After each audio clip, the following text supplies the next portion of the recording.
108. And so no more trade backs there, but with the 37th overall pick, I have the Vikings taking offensive guard Donovan Jackson from Ohio State.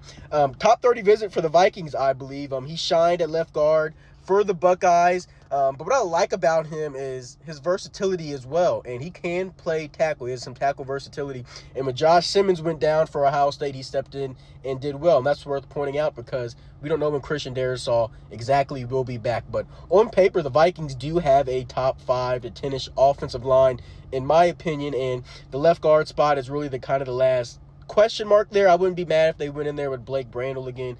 But if Jackson does pan out, that would do wonders for an offensive line. And J.J. McCarthy, of course. And that allows Blake Brandel to be kind of like that backup role in case something happens there. So Donovan Jackson, pick 37. Now, picks 90, 95, 97, and 108.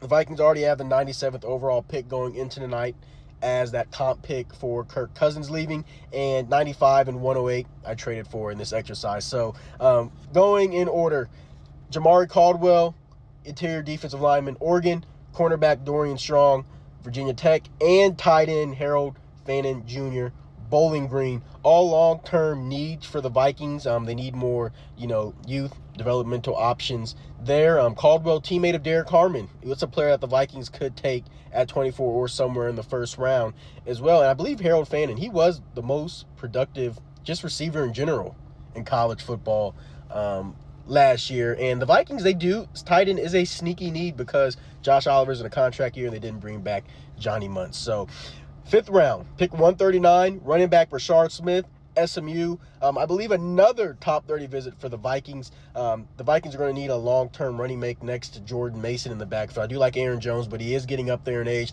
And this running back class is deep, so I think it's malpractice if really every team doesn't take one. So that leaves us with our 6th and 7th round selections. I do think the Vikings will take a wide receiver somewhere within this draft. Could be in the first, could be all the way towards the end. But I hope I'm pronouncing this name right. Chimere Dike out of Florida. And then the last selection, hey, the Vikings, they still need a quarterback 2 or a long-term plan for the quarterback 2 position. And this is J.J. McCarthy's team, but they do need a backup either. You don't really want, Brett Ripien as your backup. You either want to go out and sign a guy or draft a guy to be that, that long-term QB2. So I'm taking Max Brosmer out of Minnesota. Make a lot of Gophers fans and Vikings fans happy. Me too. So that is my Vikings mock draft going into tonight. Of course, none of this will probably be correct, but man, if what is his name? Kenneth Grant or Will Johnson is there at 24, you stay there and you pick one of those 2 players. But that's my mock draft. Skol Vikes.